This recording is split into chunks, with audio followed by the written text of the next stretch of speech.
अस्सलाम वालेकुम प्यारे दोस्तों, क्या हाल चाल है। उम्मीद करें हो सो ठीक थे। अल्हम्दुलिल्लाह मैं भी ठीक हाँ। तो मेरे बाल भी बिल्कुल ठीक हैं। तो उम्मीद करें सो तुहाडे बाल बच्चे भी बिल्कुल ठीक ठाक हो सन।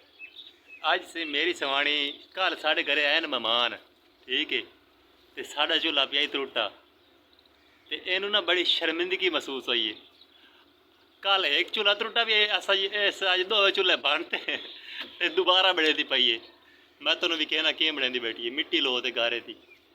अस्सलाम वालेकुम गाइस, की हाल चाल है। उम्मीद करते हैं सब ठीक ठाक होंगे। अल्हम्दुलिल्लाह मैं भी ठीक ठाक हूँ। तो कल मेहमान ऐसी बड़ी शर्मिंदगी महसूस हुई, मेरे चूल्हा टूटा भी है। तो मैं क्या पहले नंबर तो मैं चूल्हा बना लवा। ठीक किया है ना। हाँ हाँ सही है सोहना चूल्हा बनाई भी माशाल्लाह। चूल्हे तो बनावने तेरे तो पीछे दो बस बनाए ने अज इकट्ठे। मैं क्या दो इकट्ठे होंगे ना, एक तो भाजी पकाऊंगी, दूसरी तो रख लवांगी। अच्छा हाली तो तैयार कर दी वधी ये हाँ मिट्टी की तुझे आई वीडियो बड़ी दूर जा के आई है, चौधरी वाले पास। चौदह हाँ कल जनी गए काके नाल लगे नहीं, काका घरे सोता भी है। अच्छा तो गिरा साड़ दे थे, गिरा साड़ दे गीरा तेरा क्या नहीं बच्चा पिया हाली ये वेखे सड़दा जांदा थोड़ा थोड़ा काला होया पी तेरा गीरा वेख ले क्या यार क्या जेड़े सगीरे नु जरी लगी ना चुई ते तेरे सारा मुल्क दी लाट निकल सी सारे मुल्क दी लाट जिवें निकलदी होंदी मैं क्या मैं चूल्हा बना के ना इधर ते पकाया ते इधर ते रख ले। हां इधर ते रख ले ऐसा कोई ना अग ना लगेगी, गिरा मेरा सही सलामत पिया रहेगा, ठीक नहीं। हां तू बड़ी चला कराने। अच्छा हुन तो बात दो चूल्हे बने पी नाल नाल। हां एक ते पकाई, दूसरे ते रख ली। नहीं नहीं एक ते आप चाप के सु एक ते आप के सु बाजी सालन पकाया कर वो तो साफ कैसे के सालन अग पानी ने इहदे विच ते तेरा गिरा सड़ जाएगा। मैं के मेरा गिरा ना सड़े।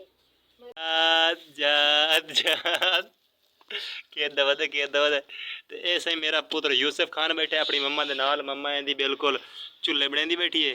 ये बिल्कुल बैठा नाल सोले ओले खेड़दा बैठा जमीन दे उत्ते मिट्टी दे उत्ते बैठ ते खेड़दा बैठा मेरा पुत्र यूसुफ। कित्ते वदा वे उधर खेड़दा वदा मक्खियां पड़दियां वदियां ना टवे ना टैपोसी डबड़ा नहीं ओए डबड़ा नहीं डबड़ा नहीं है। तो गाइस वेखें चूल्हे केडे प्यारे मेरी सवाणी तैयार की आंदी है। ते मेरा पुत्र भी नाल हेल्प करेंदा बैठा है पे के करदा पिए है पे चूल्हा बड़वादा बैठा।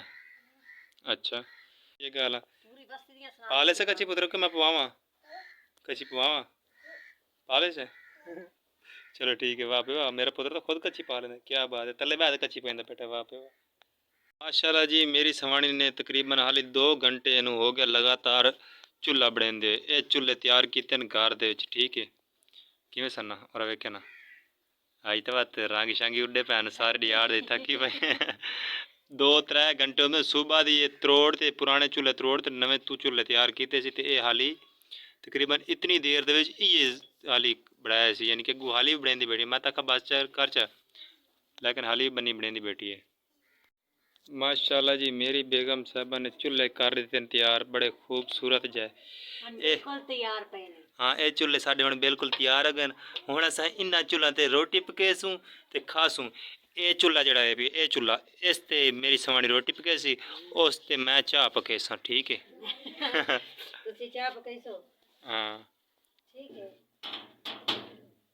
हाँ बढ़ा लेने हुण तक मेरी सारी दिहाड़ी इत्थे लग गई है। तो मेरा ख्याल है 2:30-3 दा टाइम हो गया। 3 दा टाइम हो गया काका ही रोंदा पिया सारी दिहाड़ी काके नूं भुक्खा मार छड्डे। मैं चूल्हे नूं कंबल हो गए ने, मैं वेली हां। हाँ मैं काके जाके चाह लेनी हां। हाँ मेरी सवाणी दे चूल्हे तुहानूं पसंद आए ना कैसे बड़े से खूबसूरत हैं। इहदे चैनल नूं सबसक्राइब करो तो इहदी वीडियो नूं लाइक करो तो शेयर करो। गुड हो गया किवें हाँ बाय बाय।